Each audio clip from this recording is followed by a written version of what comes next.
Advocate ജിസ്മോളുടെയും 2 കുഞ്ഞുങ്ങളുടെയും ദുരൂഹമരണത്തിൽ case crime branch ഏറ്റെടുക്കണമെന്നും മുഴുവൻ പ്രതികളെയും arrest ചെയ്യണമെന്നും ആവശ്യപ്പെട്ടുകൊണ്ടാണ് ആക്ഷൻ കൗൺസിലിന്റെ നേതൃത്വത്തിൽ കോട്ടയം ഗാന്ധി സ്ക്വയറിൽ പ്രതിഷേധ ധർണ നടത്തിയത്.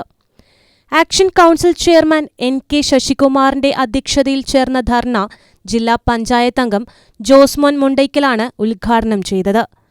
തുടർന്ന് അഡ്വക്കേറ്റ് നാരായണൻ നമ്പൂതിരി, മുത്തോലി പഞ്ചായത്ത് പ്രസിഡന്റ് രഞ്ജിത്ത് ജി, ജ്ഞാനായ കത്തോലിക്ക കോൺഗ്രസ് മുൻ സംസ്ഥാന general secretary Binoy Idayadiyil, Ayarkunnam grama panchayat member Shrimati ശാന്തി പ്രഭാത, മുത്തോലി ഗ്രാമപഞ്ചായത്ത് മെമ്പർമാരായ രാജൻ മുണ്ടമറ്റം, ആര്യ സബിൻ, ടോമി കൊഴുവന്താനം കൂടാതെ വിവിധ നേതാക്കളായ സന്തോഷ് കാവുക്കാട്ട്, മാത്തുക്കുട്ടി, ജ്ഞാനായ കത്തോലിക്ക കോൺഗ്രസ് ഫെറോന president Sibi, Ashok AR, Suneesh Neerikkad, Ayarkunnam panchayat CDS chairperson Beena Aneesh, Usha Raghu, Anitha Tomy, Geethamma KN, Sibin Mathew, Joel, Saji Olikkara, Subramanian Namboothiri, Jaimon, Sabu KS തുടങ്ങിയവർ പ്രതിഷേധ ധർണയിൽ സംസാരിച്ചിരുന്നു. ഏപ്രിൽ 15-നായിരുന്നു കേരളക്കരെ ഞെട്ടിച്ച ആ സംഭവം നടന്നത്. ജിസ്മോളും 2 പിഞ്ചു കുഞ്ഞുങ്ങളും മൂവാറ്റുപുഴയാറിന്റെ അടിത്തട്ടിലേക്ക് എടുത്തു ചാടിക്കൊണ്ട് ജീവൻ നഷ്ടപ്പെടുത്തുകയായിരുന്നു. രാവിലെ വീട്ടുജോലിക്കാരിയെ പറഞ്ഞയച്ച ശേഷമായിരുന്നു ഈ സംഭവം. വീട്ടിൽ വച്ച് ജീവനൊടുക്കാനുള്ള ശ്രമം പരാജയപ്പെട്ടതിനെ തുടർന്നാണ് ജിസ്മോൾ 2 മക്കളെയും കൂട്ടിക്കൊണ്ട് പള്ളിക്കുന്ന് കടവിലെത്തി മീനച്ചിലാറ്റിൽ ചാടി ജീവനൊടുക്കിയത്. അന്നേ ദിവസം പുഴയിൽ ചൂണ്ടയിടാനെത്തിയവരാണ് ഒഴുകിയെത്തുന്ന നിലയിൽ ഇവരുടെ മൃതദേഹം കണ്ടത്. തുടർന്ന് ഏറെ നേരത്തെ പരിശ്രമത്തിനൊടുവിൽ കരയ്ക്കെത്തിച്ചെങ്കിലും മരണം സംഭവിച്ചിരുന്നു. ഭർത്താവിന്റെ വീട്ടിലുള്ള മാനസിക പീഡനങ്ങൾ കാരണം മനംനൊന്താണ് മകൾ ഈ കടുംകൈ ചെയ്തതെന്നു പറഞ്ഞുകൊണ്ട് ജിസ്മോളുടെ കുടുംബം രംഗത്തു വന്നിരുന്നു. മുഖ്യമന്ത്രിക്കടക്കം പിതാവും സഹോദരനും പരാതി നൽകിയിരുന്നു. പിന്നീട് ഭർത്താവായ അയർക്കുന്നം നീറിക്കാട്, തൊണ്ണമാവുങ്കൽ ജിമ്മി ജോസഫ്, ഇയാളുടെ പിതാവ് ജോസഫ് എന്നിവരെ ആത്മഹത്യാപ്രേരണ, ഗാർഹിക പീഡനം വകുപ്പുകൾ ചുമത്തി ഏറ്റുമാനൂർ പോലീസ് അറസ്റ്റ് രേഖപ്പെടുത്തുകയും ചെയ്തു. ചോദ്യം ചെയ്യലിന് ശേഷമായിരുന്നു ഈ അറസ്റ്റ്. എന്നാൽ ജിസ്മോളും 2 മാലാഖ കുഞ്ഞുങ്ങളും വിട പറഞ്ഞിട്ട് 45 ദിവസത്തോളം പിന്നിട്ടിട്ടും കേസിൽ ഒരു രീതിയിലുള്ള ചലനങ്ങളും ഉണ്ടായില്ല. ഇതാണ് വാസ്തവം. കേരള പോലീസിനോട് തന്നെ വിയോജിപ്പ് പ്രകടിപ്പിച്ചുകൊണ്ടാണ് കഴിഞ്ഞ ദിവസം ആക്ഷൻ കൗൺസിലിന്റെ നേതൃത്വത്തിൽ കോട്ടയം ഗാന്ധി സ്ക്വയറിൽ പ്രതിഷേധ ധർണ നടത്തിയത്. സ്വന്തം മകളും പേരക്കുട്ടികളും അനുഭവിച്ച ദുരന്തത്തിന്റെ, വീർപ്പുമുട്ടലിന്റെ, കണ്ണീരിന്റെ വിലയാണ് ആ പിതാവിന് ചോദിക്കാനുള്ളത്. നിഷ്ഠൂരമായ പെരുമാറ്റങ്ങളാണ് ജിസ്മോളെ ഇത്തരത്തിലൊരു തീരുമാനത്തിലേക്ക് എത്തിച്ചത്. ഒരുപാട് ആഗ്രഹം, സ്വപ്നം കണ്ടുകൊണ്ടാണ് ജിസ്മോൾ വക്കീൽ എന്ന സ്ഥാനത്തേക്ക് ഉയർന്നു വന്നത്. ജിസ്മോൾ തന്റെ വക്കീൽ അഭ്യാസം തുടങ്ങുന്നത് അഡ്വക്കേറ്റ് നാരായണൻ നമ്പൂതിരിയുടെ പക്കൽ നിന്നാണ്. ധർണയിൽ അദ്ദേഹത്തിന്റെ വാക്കുകളിൽ നിന്നും നമുക്ക് മനസ്സിലാവും എന്തായിരുന്നു അഡ്വക്കേറ്റ് ജിസ്മോൾ എന്നത്. പങ്കെടുത്തവരിൽ ഭൂരിഭാഗവും സ്ത്രീകൾ തന്നെയാണ്. അതുതന്നെയാണ് ഈ ധർണയുടെ വിജയവും. മാതൃകാപരമായി കുറ്റവാളികൾ ശിക്ഷിക്കപ്പെടണം. മാതൃകാപരമായി കുറ്റവാളികൾ ശിക്ഷിക്കപ്പെടണമെങ്കിൽ അന്വേഷണം മാതൃകാപരമായി അന്വേഷണം നടക്കണം. മാതൃകാപരമായി അന്വേഷണം ഇതുവരെ നടത്തുന്നതിൽ ഏറ്റുമാനൂർ പോലീസ് പരാജയപ്പെട്ടിരിക്കുന്നു, വിമുഖത കാണിച്ചിരിക്കുന്നു എന്ന യാഥാർത്ഥ്യം ഉൾക്കൊണ്ടുകൊണ്ട് പുതിയ അന്വേഷണ ഏജൻസിയെ അന്വേഷണം ഏൽപ്പിക്കുന്നതുവരെ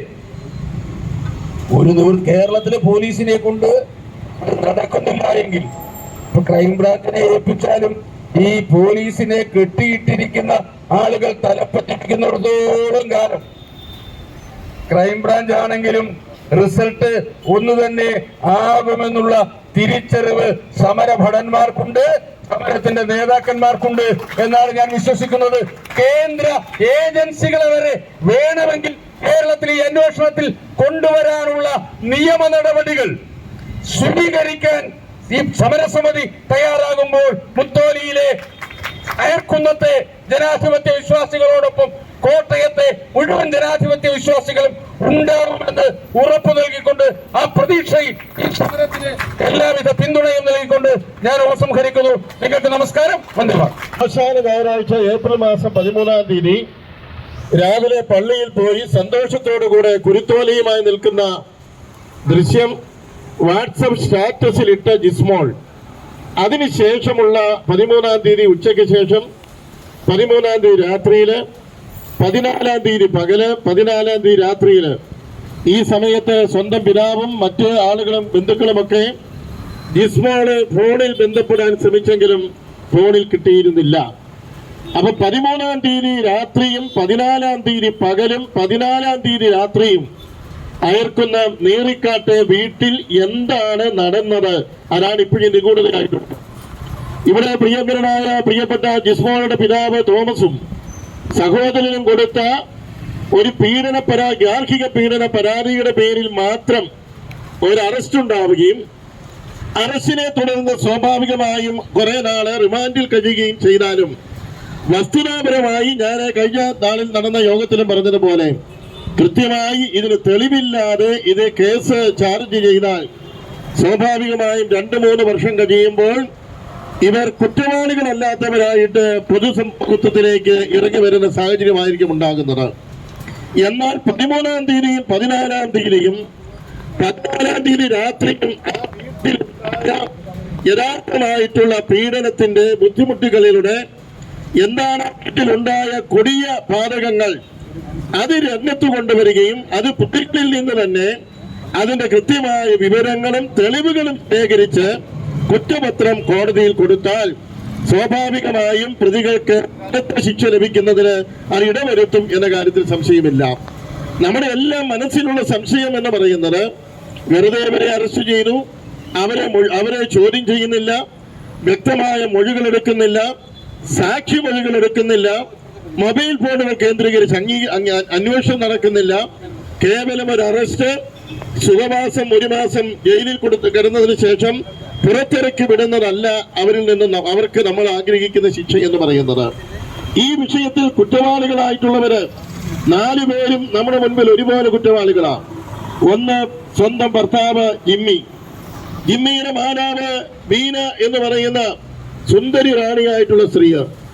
ബീനയുടെ മകള് ഇപ്പോൾ വിദേശത്തായിരിക്കുന്നയാള്. ഈ മരണസമയത്താണ് അറിഞ്ഞത് ജിസ്മോൾക്ക് അല്പം നിറം കുറവുണ്ട്, മുഖത്ത് നോക്കിയാൽ നല്ല ഇഷ്ടം ഉണ്ടായിരുന്ന പെൺകുട്ടിയാ. ആ തള്ളയുടെ മുഖത്തോട്ട് നോക്കിയാൽ പിശാചിനെ പോലെ ഇരിക്കുന്നത്. പല വിഷയങ്ങൾക്ക് ചർച്ചയ്ക്ക് വരുന്നുണ്ട്, പലതും പരിഹരിക്കപ്പെടുന്നുണ്ട്. അതുകൂടാതെ വക്കീൽ എന്ന നിലയ്ക്ക് പല വിഷയങ്ങളും വരുന്നുണ്ട്, അത് പരിഹരിക്കപ്പെടുന്നുണ്ട്. അപ്പോൾ തൻ്റെ വിഷയങ്ങൾ പുറത്തു പറയുവാൻ പറ്റാത്ത രീതിയിൽ തന്നെ വളരെ ഗൗരവമായിട്ട് തന്നെ തൻ്റെ 10 വീട്ടിൽ നിന്ന് അതുപോലെ ഒരു ക്രൂര പീഡനമാണ് ജിസ്മോൾ അനുഭവിച്ചതെന്ന് അറിയാൻ സാധിക്കുന്നു. കാരണം പത്രമാധ്യമങ്ങൾ കൂടെയും സോഷ്യൽ മീഡിയ കൂടെ നിരവധി കാര്യങ്ങളാണ്, ഞെട്ടിക്കുന്ന വിവരങ്ങളാണ് നമുക്ക് പുറത്തു വരുന്നത്. പക്ഷെ ഈ വിവരങ്ങളൊക്കെ പുറത്തു വരുമ്പോൾ ഒരു സാധാരണക്കാരൻ്റെ മനസ്സിലുള്ള സംശയങ്ങൾ പോലും കേരള പോലീസിന് ഇല്ല എന്ന് പറയുമ്പോൾ അത് അവരുടെ അന്വേഷണം എത്രമാത്രം ഉണ്ടെന്നുള്ള കാര്യം നമ്മൾ മനസ്സിലാക്കേണ്ടിയിരിക്കുന്നു. അപ്പോൾ ആ പോലീസ് അന്വേഷണം നടക്കുമ്പോൾ ജിസ്മോളുടെ ഭർത്തൃപിതാവ് ഒരു രാഷ്ട്രീയ സംഘടനയുടെ അല്ലെ യൂണിയന്റെ ആളാണെന്നുള്ള കാര്യം അറിഞ്ഞുകൊണ്ട് തന്നെ ആ സംവിധാനം ഉപയോഗിച്ചുകൊണ്ട്, രാഷ്ട്രീയം പറയല്ല, ആ സംവിധാനം ഉപയോഗിച്ചുകൊണ്ട് തന്നെ കേസിനെ അട്ടിമറിക്കുന്ന രീതിയിലാണ് ഇപ്പോൾ മുമ്പോട്ട് പോകുന്നത്. ആ അട്ടിമറി നേരിടാൻ വേണ്ടിയാണ് ഈ കേസ് അന്വേഷണം ക്രൈംബ്രാഞ്ചിന് നൽകണമെന്നും അതല്ല അതിനും മേലെ കേന്ദ്ര ഏജൻസികളെ വരെ അന്വേഷിക്കാൻ നമ്മുടെ ഈ ജനം മുമ്പോട്ട് വരും എന്നും ഉള്ള യാതൊരു സംശയവുമില്ലാത്ത കാര്യമാണ്. അപ്പോൾ തീർച്ചയായിട്ടും ഈ പോലീസുകാരുടെ ഈ അനാസ്ഥ മൂലം ഒരു വക്കീല്, ഒരു പഞ്ചായത്ത് പ്രസിഡന്റ്, 2 കുട്ടികളും ആത്മഹത്യ സംഭവം കണ്ടുപിടിക്കാൻ പറ്റാത്ത ഈ സാഹചര്യത്തിൽ കേരളത്തില് സാധാരണക്കാരായ ഒരു വീട്ടമ്മയുടെ മരണം പോലും തടുക്കാൻ കഴിയാത്ത അനാസ്ഥയാണ് പോലീസിന് ഉണ്ടാകുന്നത്. തീർച്ചയായിട്ടും ഈ സമരത്തിന് എല്ലാവിധ പിന്തുണയും പ്രഖ്യാപിച്ചുകൊണ്ട്, എല്ലാവിധ അഭിവാദ്യങ്ങളും അർപ്പിച്ചുകൊണ്ട് ഈ അന്വേഷണം ക്രൈംബ്രാഞ്ചിന് കൈമാറണമെന്ന് ആവശ്യപ്പെടുന്നു. എന്റെ വാക്കുകൾ നിർത്തുന്നു. നന്ദി, നമസ്കാരം. പ്രിയപ്പെട്ട വിശിഷ്ടാതിഥികളെ, സ്നേഹമുള്ള സഹോദരി സഹോദരന്മാരെ, അദ്ദേഹത്തെ ഒരു ന്യൂനപക്ഷ സമുദായത്തിന്റെ പ്രതിനിധിയായിട്ടാണ് ഞാൻ സംസാരിക്കുന്നത്. ഏറ്റവും വളരെ സങ്കടകരമായ കാര്യം പറയുന്നത്, ഞങ്ങളുടെ ഇതേ സമുദായത്തിൽ നിന്ന് തന്നെയാണ് പ്രിയപ്പെട്ട ഷൈനിയും 2 കുഞ്ഞുങ്ങളും ആത്മഹത്യ ചെയ്തത്. ആ കുടുംബത്തിന് കിട്ടിയില്ല. അതിന് തൊട്ട് തന്നെ ഇതേ ഞങ്ങളുടെ സമുദായത്തിൽ നിന്ന് തന്നെ പ്രിയപ്പെട്ട രണ്ട് കുഞ്ഞുങ്ങൾ ദുരൂഹമായ സാഹചര്യത്തിൽ ആത്മഹത്യയിലേക്ക് നയിച്ചു. പ്രിയപ്പെട്ടവരെ, ആത്മഹത്യ എന്ന് പറയുന്നത് ഒരു പ്രശ്നങ്ങൾക്കും പരിഹാരമല്ല എങ്കിൽ എല്ലാ ആത്മഹത്യകളും 90% ഒരു കൊലപാതകത്തിന്റെ ബാക്കിപത്രമാണ് എന്ന് വിശ്വസിക്കുന്ന കൂട്ടത്തിൽ തന്നെയാണ് ഞാൻ. നമുക്കറിയാം, കോട്ടയം അക്ഷരമുറ്റമാണ്. എല്ലാ മുഖ്യധാര മാധ്യമങ്ങളും ഇവിടെയുണ്ട്. എന്നാൽ നമുക്കറിയാം, ഈ പ്രശസ്തമായ ഒരു മാധ്യമ നിരയെ നമ്മളിവിടെ കാണുന്നില്ല. അതുപോലെ തന്നെ രാഷ്ട്രീയക്കാരുടെ 3-4 പേര് കൂടുന്ന എല്ലാ മീറ്റിങ്ങുകളിലും പോലീസുകാരുടെ നിര കാണാറുണ്ട്. ഇവിടെ ഒരു പോലീസുകാരനെ കാണുന്നില്ല. എന്തുകൊണ്ടാണ്? യഥാർത്ഥം പുറത്തു വേണമെന്ന് ആഗ്രഹിക്കുന്ന ഈ മീറ്റിംഗിലെ സത്യങ്ങളെ തിരിച്ചറിഞ്ഞുകൊണ്ട് അതിനുവേണ്ടി പ്രവർത്തിക്കാൻ പറ്റുന്ന ഒരു നിയമവ്യവസ്ഥ നമുക്കില്ല എന്നുള്ള പരമമായ സത്യത്തെയാണ് നാം തിരിച്ചറിയേണ്ടത്. ഇവിടെ മുത്തോലി എന്ന് പറയുന്ന ഗ്രാമപഞ്ചായത്ത്, അല്ലെ അയക്കുന്നം എന്ന് പറയുന്ന ഗ്രാമപഞ്ചായത്തിന്റെ മാത്രം ഒരു പ്രശ്നമാണോ ഇത്? ഇനിയും നമ്മുടെ നാട്ടിൽ ഇതുപോലുള്ള ആത്മഹത്യകൾ വരികയില്ലേ?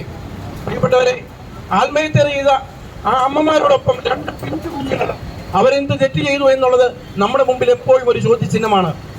ദൈവത്തിന്റെ പ്രത്യേക വരദാനത്താൽ ജനിച്ച ഈ ജീവിതത്തിൽ ഈ ഭൂമിയിലെ സുഖങ്ങൾ കണ്ട് ആസ്വദിച്ചു തീരുന്നതിന് മുമ്പ് സ്വന്തം ജീവൻ വെടിയേണ്ട സാഹചര്യം ഉണ്ടായെങ്കിൽ അതെന്താണ് എന്നുള്ളത് കണ്ടെത്തേണ്ടത് ഏറ്റവും പ്രധാനപ്പെട്ട ഒന്നാണ്. ഇവിടെ എത്രയധികം ആളുകൾ തീർച്ചയായിട്ടും ആ കുടുംബത്തുണ്ടായ വിഷമത്തോട് ചേർന്ന് നിന്നുകൊണ്ട് ഇനിയും നമ്മുടെ ഒരു കുടുംബങ്ങളിലും ഇങ്ങനെ ഉണ്ടാകരുത് എന്നുള്ള ആത്മാർത്ഥമായ വിശ്വാസത്തിലാണ് എത്തിച്ചേർന്നിരിക്കുന്നത്. നമുക്കറിയാം, ഇത് തെളിയിക്കേണ്ട ആവശ്യം ഇവിടുത്തെ രാഷ്ട്രീയ പാർട്ടികൾക്കോ അല്ലെങ്കിൽ മാധ്യമങ്ങൾക്കോ പോലീസിനും ഒന്നുമില്ല. കാരണം അവർക്കെന്നും ഓരോ ന്യൂസുകൾ പ്രത്യേകമായിട്ട് വന്നുകൊണ്ടിരിക്കും. ഷൈനിനെ ആത്മഹത്യയിലേക്ക് നയിച്ച സംഭവം അന്വേഷിച്ച അതേ ഉദ്യോഗസ്ഥൻ തന്നെയാണ് ഈ കേസ് അന്വേഷിക്കുന്നത്.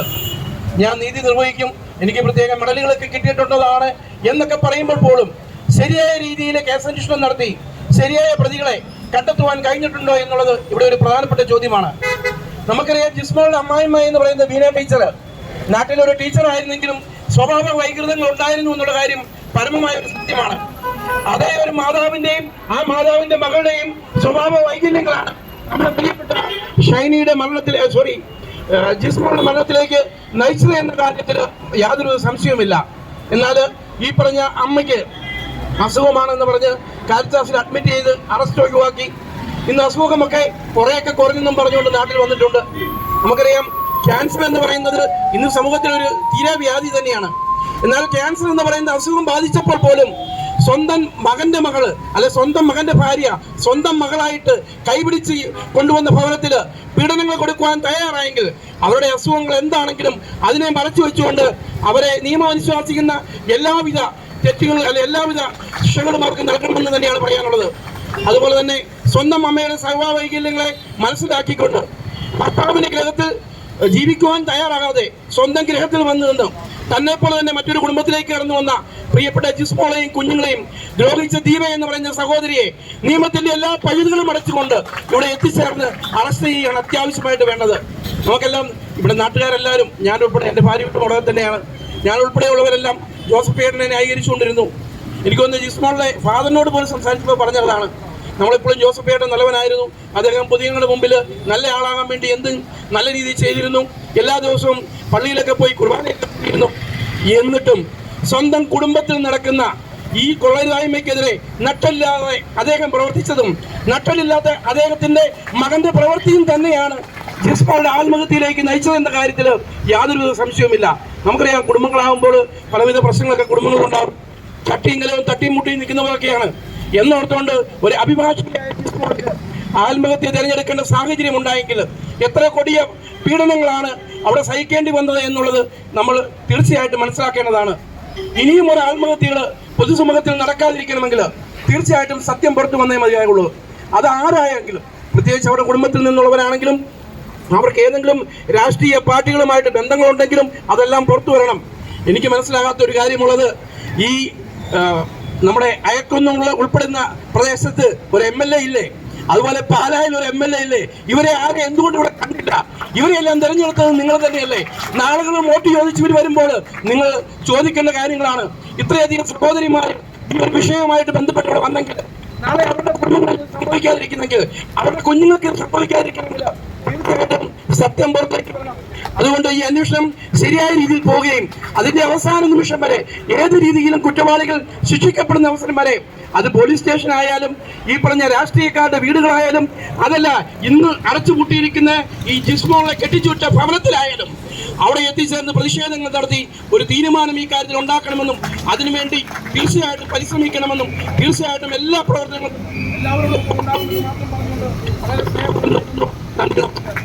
കാലാവസ്ഥാ സാഹചര്യം പോലും നോക്കാതെയാണ് ജിസ്മോൾക്കും കുഞ്ഞുങ്ങൾക്കും വേണ്ടി ജനങ്ങളൊന്നാകെ കോട്ടയം നഗരമധ്യത്ത് ഒത്തുകൂടിയത്.